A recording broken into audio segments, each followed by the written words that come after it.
Nick. So this is Nick Bernier, who is running for sheriff against Sheriff Hodgson. He's from Fall River. Thank you, Nick, for coming to see us. Thank you for having me all. It's one of those funny things when you're running countywide, you try to be at 3 places at one time. And that's what I'm doing right now. I'm just leading a fundraiser. So thank you for having me. And very briefly, I decided to run last year because quite simply, I know Tom Hodgson. The first campaign I ever worked on was in 2004. I worked on Leo Pelletier's campaign and we were unsuccessful. In 2010, I helped run Mike Roderick's campaign for a successful campaign in the greater Fall River area. At the same time, we also worked on John Quinn's campaign against Hodgson again, and that wasn't successful. What we have learned is that Tom's policies don't work. You cannot be punitive about crime when what you're talking about is a jail system and not a full penal system. There's a difference between a jail and a prison. There's a difference between giving people hope and maybe a leg up so they can correct their lives, making the entire community safer, and being overly penal and creating this recidivism, creating this revolving door. So I served as a prosecutor in Bristol County. And what I saw on all these border probation records was in and out, in and out, in and out. And there's no treatment. There's no real chance to get better. And we need to do that. We deserve better than that. There's another issue too, and I've been meeting with a lot of corrections officers on the cusp of, I think, a good announcement soon, but the corrections officers are sick of it too. And the one thing they tell me, Nick, is, hey, what are you talking about Ash Street? Now, Ash Street should not be a partisan issue. The Ash Street jail in New Bedford was scheduled to be closed in 1997. Sheriff Nelson was going to close it, and it's going to be turned into a museum.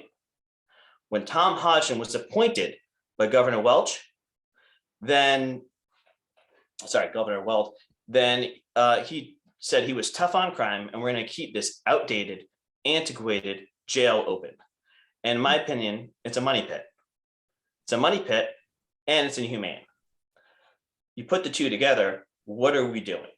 So over time, the plan is between 6 to 18 months. We want to retrofit the ICE detention center. So I'm getting a little technical right now, but what you actually need to do is keep a regional lockup. A regional lockup, there are a lot of regulations involved in this, but you need to have separate cells for people detained overnight. So an example would be the town of Berkeley. They do not have a jail that can detain someone overnight for, let's say, an OUI. Someone made a mistake. Instead of being detained in a humane facility, they're being sent to Ash Street where there are actually documented cases of rats. So what are we doing as a county when we allow that just because someone made a mistake in Berkeley, instead of going to a humane center, they're going to Ash Street? So the plan is to turn the ICE detention center over time into both a regional lockup and basically a better screening area. So another issue, I had someone call me. This woman, she picked up her son at the Dartmouth Center. Her son was 20 years old, so he's an adult. He made a mistake. He served a few months. It was drug related. She picks him up. He's high on drugs. How do you allow drugs in these jails? And that's the big thing. When you talk to the union, when you talk to these corrections officers, they want to do better, but they're getting forced overtime. They're getting low pay, and they don't have sufficient screening going in because the current setup in Dartmouth does not work. They basically, when you walk in, you're basically going in these troves, I would say, but like 6 to 12 people going at one time. And I've learned this because I was a prosecutor, and as an attorney, I visited these things with colleagues. I do pro bono tax representation for some inmates. Because the problem is that when you go in, sometimes you still have tax obligations. So you have to maintain certain filings to make sure when you get out, you're not in a worse place than when you went in. And because of that, I've seen some of these screenings and they just don't work. What we really need to do is take the ICE detention center, screen people individually, and make sure there are no drugs going into these jails. At a very minimum, we have to give these people a chance. Never mind Vivitrol. We finally started Suboxone. Suboxone is hit or miss and controversial because of it's basically very dangerous unless you carefully monitor Suboxone, licensed social worker, like monitoring the medication and what it's doing to the person's personality. That's one reason why I think we saw a suicide spike in the fall. So there's a suicide spike in Dartmouth in the fall, and I believe the Suboxone treatment was a part of that. Now, I'm not saying we stop up Suboxone. I just say we do it the right way. But I think we also offer Vivitrol. For those of you who don't know, Vivitrol is a once-a-month shot. And what Vivitrol does is it stops you, like, how do I say this simply? If you take drugs while on Vivitrol, you will get physically ill. So if an inmate voluntarily chooses to take this, it gives them a real opportunity to stay off drugs. The best thing that could happen is you give them a shot on their last day in or second to last day in, and then they have a real chance of staying clean while they're on the outside. These are things we're not doing and things that, Tom's had 24 years to do this. And are we safer now in our communities than we were 24 years ago? And the answer is no, we just aren't. Now, I grew up in Swansea, and that community unfortunately voted for Trump last election. But at the same time, they understand these issues. This isn't a partisan issue. And part of why I'm running, I think, is to take the politics out of this. I think we have to focus on safety, not politics. And it's just been too politically charged, too nationally politically charged. And that's a big reason why I'm running. Why I think I can win. I think, I'm 36 years old, and I just have the energy, I believe, to win. I have last time I ran, I lost by a recount. I ran 47 cities and towns and I lost by 37 votes. I ran in the greater Taunton area, the greater New Bedford area, and the greater Fall River area. Right now I'm endorsed by several of those senators, and things are going well. At the same time, I'm not letting my foot off the gas.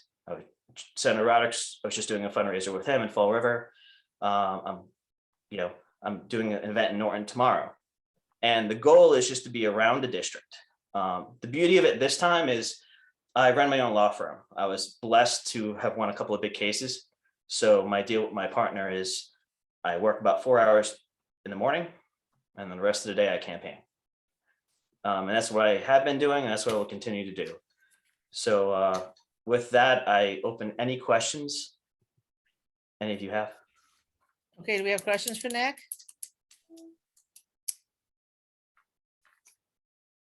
Sally? Yeah, thank you. Yes, thank you so much for running, Nick. It's really so valuable to get rid of Tom Hodgson. And you're right, he charges everything more national and everything. But he also has the seniors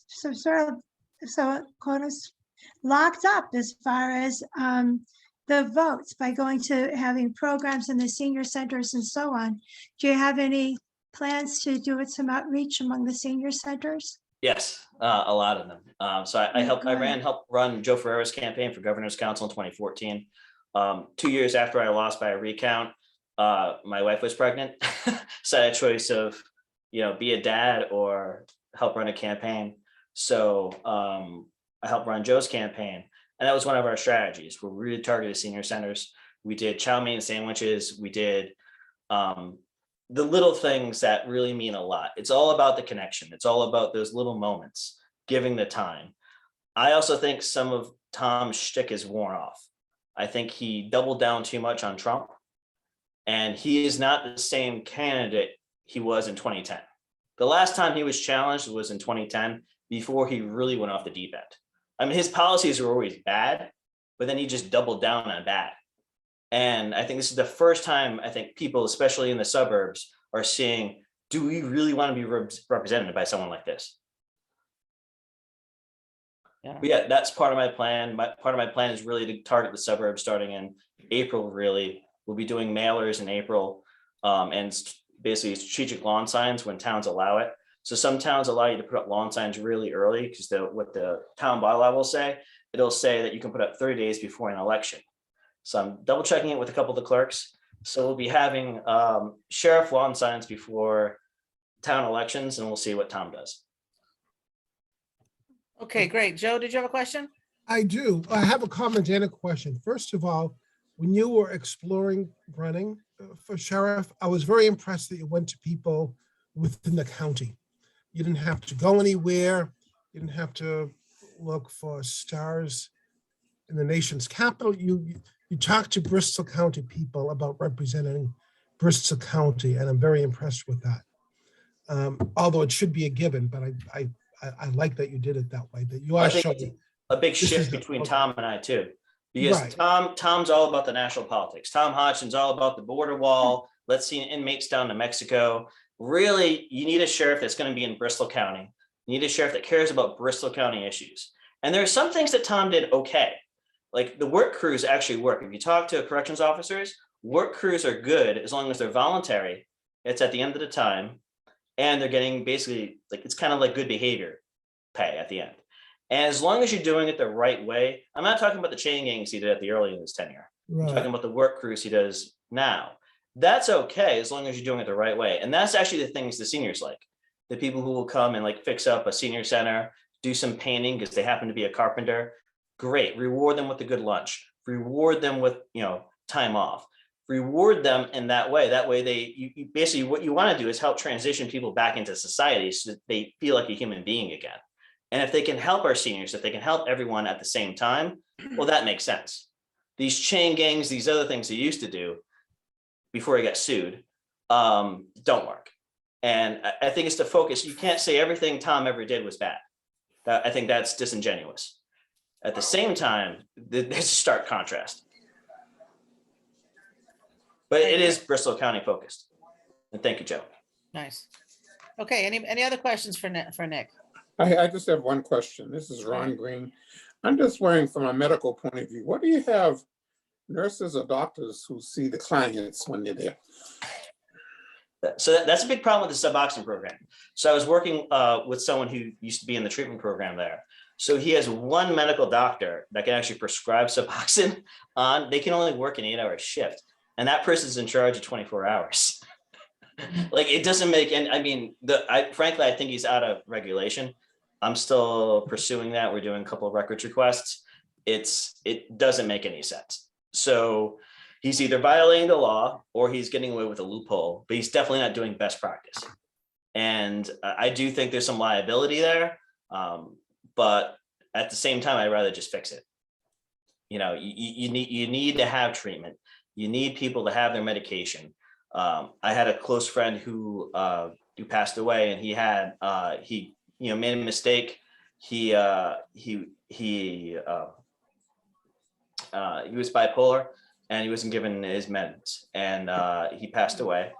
And he was an Eagle Scout with me, and and that was, I blame the sheriff. I blame the policies he had for not allowing him to have his medication, and I can't forgive him for that. So I won't take up a lot of time. Like that, you can't. But currently, are there nurses there as well? There are just what they that call one licensed doctor? social workers, that they're basically delegating this. I believe they have enough for a 3 per 24-hour shift, so they have the bare minimum. The big issue right now generally is just forced overtime all across the board. You can't pay people enough to work there, and he doesn't pay people enough generally. We're the lowest paid county in the state. The pay parity issue is ridiculous. They're fighting with the union contract right now. He's refusing to match the money. It's just despicable. So we just need a change. Okay, Okay, great. thank you. One more question. Julie has her hand up. Sure. So just like going back to the Suboxone point, I work at a health center that partners with a jail to deliver Suboxone within the jail. And I know there's other jails in Massachusetts that are doing this as well. My understanding is that Sheriff Hodgson has never been open to this. Is this something you would consider, like partnering with a local community health center, a hospital, like they're overseeing the care? Yes, please. So he tries to, so he just started allowing, I believe it was July or August. He just started. So what he did was he hired basically a friend of a friend, which seems to be the MO. There's a lot of nepotism in the sheriff's office, and he's not using a qualified facility. He's not using, what they call that, a public-private partnership or a public nonprofit partnership. And there are so many easier ways and examples to do this better, and we're just not. I'm definitely open to that. I'm definitely open to do it the most efficient way where we can get people treatment, but at the same time, make sure we're maximizing our tax dollars. Thank you. All right, great. Anything else? Thank you so much, Nick. It's awesome that you stepped up and are running against him. People need to. Since 2010 says a lot. I see our next speaker is here. So I'm going to move on to that. Danielle Thank you so Allen much. is here. I have an intro luck. that people sent me, which I'm going to read, and then we'll turn it over to Danielle. Danielle is a nonprofit leader, policy innovator, educator, and mom. Over the last 20 years, she has led organizations at all scales, from local civic education providers to the $6 billion Mellon Foundation. Her leadership is characterized by listening, collaborating, and innovating, as in leading a multidisciplinary COVID response team that led to the Biden-Harris Pandemic Testing Board and an interstate compact to build our COVID testing resources. Welcome to Danielle, who's running for governor. Thank you so much, Deb. Yes, it's a pleasure to be here. I'm Danielle Allen, running to be our next governor. And as you heard from Deb, I am a nonprofit leader, a policy innovator, and an educator. I have handed in my day job as a professor at Harvard to try to answer a call to service. And the call comes from how dark and hard our times are. It's the pandemic, but it's also climate crisis and the strain on our democracy and inequality and issues of racial injustice. Nothing could be more important, I believe, than forging a path out of these dark, hard times. And I think the place we all deserve to get is to a green and healthy next generation democracy. So that's what I'm fundamentally working on. The effort to answer the call to service doesn't come out of the blue. I've been serving in the nonprofit sector for the last 20 years, and I've been headed to a full embrace of service in the public sector over the last decade. I come from a family with a deep and long tradition of answering the call and working on behalf of democracy. On my mom's side, my great-grandparents helped fight for women's right to vote in the early 20th century. And my great-grandmother was president of the League of Women Voters in Michigan in the 30s. And on my dad's side, my granddad helped found one of the first NAACP chapters in Northern Florida in the 40s. And I find myself, I'm always saying, if we think Florida's crazy now, let me just tell you, back then it was really something else. So it was super dangerous work that my granddad was doing. And my parents met and married in California in the 60s. My mom's white, my dad's black. And the point they met was the first time their marriage had become legal around the whole country. And they always taught my brother and me to lift our voices on our own behalf and on behalf of others. But the deepest family lesson coming out of those two traditions was, regardless of what your day job is, you are always also working in the community on behalf of your community and on behalf of empowerment and rights and democracy. So I have always done that. As a young professor at the University of Chicago, I built an adult education program for low-income adults outside the university. And I engaged electorally. I was a regional field organizer in the 07-08 Obama campaign. And then that just sort of general family habit of civic engagement got super personal for me in 2009. In that year, I lost my younger cousin, Michael. And Michael and I had grown up together. We were super close. He was probably the first baby I ever held when he was born in 1979.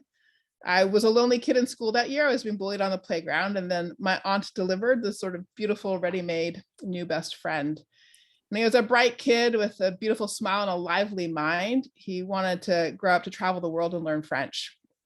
Instead of that, in 1995, when he was 15 and I was a couple of years out of college, he was arrested in Southern California on a first arrest for an attempted carjacking. And this was a terrible thing to have done, but it was also the time in California where punishment was at its most intense. So on that first arrest, Michael got a sentence of 12 years and 8 months. And from the age of 15, he served 12. And when he got out, I was what I always called cousin on duty. So I was trying to help just put the pieces together, trying to help with housing and school and jobs and the like. And Michael had 2 years out, 2 years of freedom at the point in 2009 when he was shot and killed by somebody he'd met while he was in prison. That was a super hard thing for my whole family, as you might imagine. And I know it's a hard story to hear. It's also a hard story to tell. It was a life turning point moment for me. I had a deep sense of personal failure about Michael's death, but it was also a real moment for digging in. And I started beating my head against the question, why are we so bad at helping so many young people make a transition to a healthy adulthood? And it's young people of all backgrounds, if we just look around at the opioid epidemic, but especially young men of color. And that set me off on a journey in issue advocacy. I jumped into justice reform. I became an advocate for cannabis legalization and other aspects of taking apart the war on drugs. And again, not because I was sort of an advocate for drug culture, but because I thought the war was a trap, that we had to connect young people to health resources and to sound employment opportunities. And as I did that work, I came to believe we couldn't get important things done without a healthier democracy. I really believe we need full voice and representation for everyone. So I dug into democracy reform and civic education reform. And in the meanwhile, in my day job, I was building a leadership portfolio in the nonprofit sector. So leading a $60 million division at the University of Chicago, leading the $6 billion Mellon Foundation. And here in Massachusetts, building a civic education provider from a startup. So we've now got curriculum in a dozen districts around the state, and we provide professional development opportunities for educators all over the Commonwealth. So I had all this sitting there, the issue advocacy work and the nonprofit leadership portfolio, when the pandemic hit. And when the pandemic hit, I just had such a deep sense of shock at how different impacts were for different communities. I got to roll up the drawbridge in the knowledge sector, just Zoom and telecommute and ride it out. And at the same time, we were pushing frontline workers back so aggressively without access to testing and PPE. And I tried to get folks I had access to, people in responsibility and authority where I thought, they should be seeing more and moving faster to move. I couldn't get folks to move. And so out of frustration, I jumped in. And I pulled together a big network of experts and practitioners, mayors from around the country, and community advocates. And in April 2020, we put together the first national policy roadmap advocating for a real ramp up of public investment in testing and contact tracing. And we did get policy into federal legislation and ultimately into Biden-Harris policy. But as I did that COVID work, I just kept staring again at that split screen reality of the impact. And I know it's not new that some have access to the best health resources the world has to offer and others not the basic foundations. And some have access to great, incredible security and opportunity, and others not at all. As I did the COVID work, though, I just became ever clearer that this is the time for transformation. And the second thing I became ever clearer about is that the transformation we need is about basic building blocks that really are state level responsibility: housing and transportation, schools and good jobs, justice and safety and health for all. We need the federal government as a partner. It's great to have President Biden working on these things, but we definitely need strategic, energetic leadership from the governor's office to do the things we know are necessary, build the foundation for healthy communities and healthy lives. That's about getting the cost of living down, quality of life up, securing a healthy climate, healthy democracy, and healthy communities. So to do that, I believe we've got to reimagine ourselves as one Commonwealth. And if you take anything from my remarks, it's that phrase I want you to take away: one Commonwealth. We've got to have in our mind at once everything from North Adams and Williamstown to Plymouth and Bristol County and over to Provincetown and Haverhill and to Fall River and New Bedford and Springfield to Boston. I think we can solve our hardest problems if we can remember that we're here together, in it together, working together on behalf of one Commonwealth. And so to move that forward, we're working really hard to build a grassroots movement to knit our diverse communities across the state together. And the knitting just matters so much because that's what it takes to build public commitment for hard work and strategic investment in those basic building blocks. And they are, I believe, those basic building blocks, the path to what we deserve, that green and healthy next generation democracy. So I'm a doer, I'm an implementer, I'm here to get it done. I've traded in my day job to try to answer the call to service, and I would love to invite you to do that with me, to join me in that work. I believe Massachusetts can show the country how to make our way out of these dark, hard times and set a leadership standard for doing that. I'd love to earn your support in our upcoming Democratic Party caucuses. It would be an honor to have you with me. So I'm really grateful to have your time tonight and look forward to answering any and every question you have for me about my background and experience, about my platform, about the politics of the moment. But above all, what I'm really asking your support for is the goal of becoming one Commonwealth, reimagining ourselves as one Commonwealth. So I'm asking you to support that, one Commonwealth, which is our Commonwealth. Thank you very much. Deb, you're on mute. I was muted. I just realized that. Will was stomping around. He's like, walks like 4 elephants. Anyway, thank you thank you, Danielle. Do we have questions for Danielle? I'll say I'm glad I'm not the only one who sounds like a bunch of elephants when I'm stomping around. So that's what my mother always said about me. Questions for Danielle? Sure. Joe? Thank you for joining us tonight.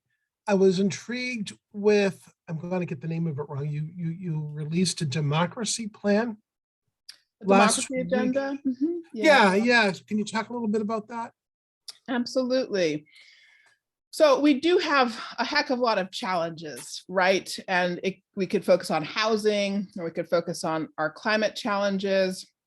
We really have basic building block issues that we have to solve. But at the end of the day, solving them requires a healthy democracy, strong, effective governance from state government, municipal decision-making contexts that feel healthy and successful. I mean, we've really struggled, obviously, with, fights and difficulties in school committees over the past year and the like. So we have a lot of work to do, I believe, to secure the health of our democracy.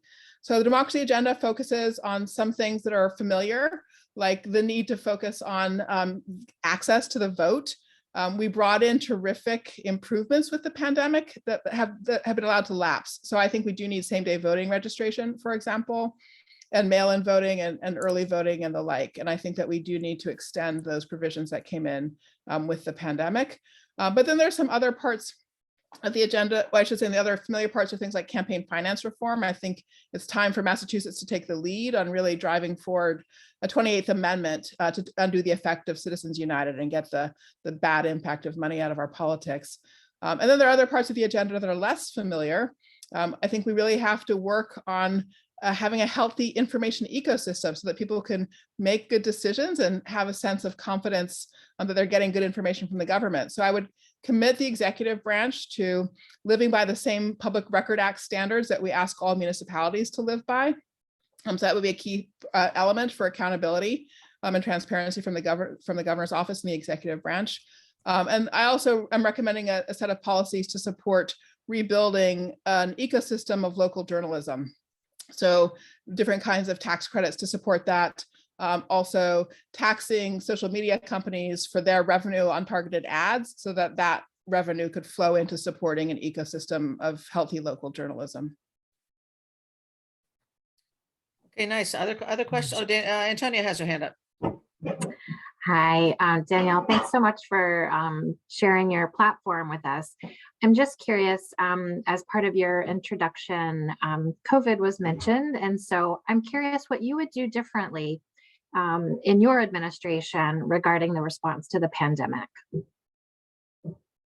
Thanks for that. I mean, there's a lot to the answer to that question. But the short of it, I mean, I can point to a couple of things either that I have done or that we were able to get governors in other states to do that we could not get done here in Massachusetts. As you know, we continue to struggle with testing. We don't have access to the rapid tests that we should all have access to. And that is a solvable problem. I did see the governor made a good announcement today, actually, that there was a very serious forward move in terms of procuring rapid tests. That is what I worked on really hard throughout the whole of this pandemic, was that infrastructure. And just to give you a concrete example, early in the pandemic, when it was, we were struggling to get the Trump administration to act appropriately on this front, we worked hard to try to get governors to fill the gap, the vacuum. And we did try to get Governor Baker to lead on this, and we couldn't, in truth. So we actually got Governor Hogan to lead on building an interstate compact that is actually really why we have the testing infrastructure we do have, though we still need to build it bigger and stronger. It was that interstate compact that really turned the tide, and Governor Hogan in Maryland led it. So it's not even about being a Republican or a Democrat, in all honesty. It was about being willing to take a leadership stance, and to take a leadership stance that was about coordination and convening. So that's the other thing I would say. I am very committed to coordinating and convening and bringing stakeholders together. So let me just give you one more example of the work that I did do, and then I would be carrying that method of working forward. My team helped develop basically the first framework to help schools think about how to be open in person for healthy and safe in-person learning. So we put this out in July 2020, and we did help those districts in Massachusetts that got open faster to do so, and help people open, particularly for the younger grades earlier. But by December 2020, obviously people were still stuck, having trouble getting open. And so we took our work to a national level under the auspices of something called the COVID Collaborative. And we brought all the different stakeholders together, the AFT and NEA, the National Teachers Unions, and the Chief State School Officers Organization, which represents departments of education from around the country, and Council of School Superintendents, rather. So the point is, all those stakeholders who've been sort of dug in different ways, we got them around the same table. And we focused in the beginning on the question of our shared commitment. Could we achieve a shared commitment? Could we achieve a shared commitment to the idea that kids needed to be back in person, and also to the idea that educators need to have a sense of confidence in their health and safety, and that their health and safety will be protected, and that their voices will be respected in planning for reopening. And we achieved that, coming to agreement around that, and we're able then to build out frameworks to support the kinds of healthy and safe reopenings that we saw in the fall. Now, that convening work is the kind of work I would be doing. So here in Massachusetts, if we just focus on schools specifically, I think we could do a lot better job connecting and coordinating across all of our districts, so that there's a shared planning conversation in advance of the emergence of a surge, for example. So that coordinating, convening, planning with intentionality around shared purpose is what I would bring to the table. I hope that was a long-winded answer, Antonia. I apologize. I hope that gave you a sense. If it didn't, please, ask more, and I will try to respond to what you're asking. What about voter fraud? Franny, do you have a question? Okay, other questions for Danielle? I see her website is in the chat, as is Nick Bernier's. Okay, well, question is that, I find that you have to have a doctor's okay to get a test in Norfolk and Bristol County. Yeah, that's not okay. That's not all right if that's still the case. I'm sorry to hear that. Yeah, at least as of December, I assume it's not different. It's always been that way, is I that don't think it's. you I don't always think have it's- to isolate. You can't just check to see whether or not, unless you're in one of those groups where they, like a workplace. Right. I mean, this has been one Okay. of the issues. There's been a heck of a lot of inequity in terms of who has access to regular testing and who doesn't. And that is where the Well- fundamental job of building out the infrastructure so we have Question you have. surge level availability of rapid tests is really key. And it's doable. Voting fraud? No. What? Thank you. Annette, did you have a question? Oh, you just muted again. Now you're talking. You were unmuted. It was good. Okay. There you go.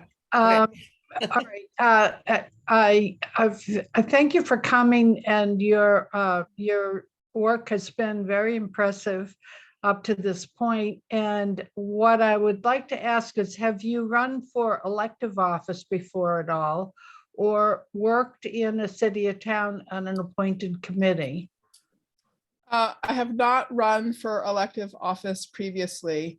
I've worked with cities and towns, not on appointed committees, but on various kinds of advisory bodies. I don't know, maybe that counts as appointed. It's not appointed in the sense of the sort of official roster of annual roles, but ad hoc committees and task forces that mayors are putting together. I've served in an advisory way on those frequently, and a variety of different kinds of subjects and themes. So I've been a person who's worked at all levels of our government, municipal, state, and federal, with elected officials in an advisory capacity. So it is the case that what I'm doing is stepping out from behind and trying to answer that call to service to lead myself directly. And it really was the COVID work that brought me to this point. I had this real clarity about the work that needs to be done at the state level doing the COVID work. And I started sort of sharing my picture of that with folks in the summer of 2020 and sort of talking about, how could I add value at the state level? And I heard back the same thing from multiple people. Danielle, you're articulating a leadership vision and a leadership agenda. It's the governor's job to set the agenda. You should run for the job you want to do. So after I heard that multiple times, I thought, okay, well, maybe I should take that seriously. Maybe I should explore this. So in December 2020, I set up an exploratory process to test the question of whether it did make sense for me to run for governor. And I gave myself a set of indicators to track. I ran a listening tour around the Commonwealth. I think it's a moment for transformation, but is there an appetite for transformation? I had to test that question. I had to test myself. Am I any good at this? Turns out I actually have a lot of fun, really enjoy it. That's very good. There is an appetite for transformation as well. So those were both positive. I had to test my ability to build a team as a first-time candidate, as an outsider. This is going to work only if I have an A+ team on my side, best folks in Massachusetts and best people nationally. I'm very proud of the team we've built. So I've got folks who were in leadership roles in Governor Patrick's campaigns and in Senator Markey's recent campaign, as well as, for example, my media consultant does Stacey Abrams' work in Georgia as well. So have been able to recruit really best in class, both from our state and nationally. And then the third question was fundraising. Could I actually build the resources to run a statewide campaign? And by June, it was clear that we were outraising the competitors in the field. So with those indicators all green in June, I went ahead and launched. And that's what the work we're now doing, working really hard at the grassroots level, connecting with people all over the Commonwealth. We did outraise our competitors in the field in 2021 and crossed the line of $1 million raised at the end of November. We will be a scrappy insurgent campaign all the way to the end. I can assure you of that. But we have built the resources and will continue to build the resources to invest in a team to operate statewide. So we've got our organizing director in place, regional organizing directors, and we've been running volunteer training and engagement sessions since early December. Wonderful. Well, thank you so much, Danielle, for coming. Thanks for all your having me. information is in the chat, and Great. Danielle's assistant, Amanda, you can just put her email in there if you want to contact her for more with Danielle. I would love to hear from you, and I would be honored to earn your support in the caucuses. Thank you for your time this evening. All right. Good Good luck night. to you. Thank you. Bye-bye.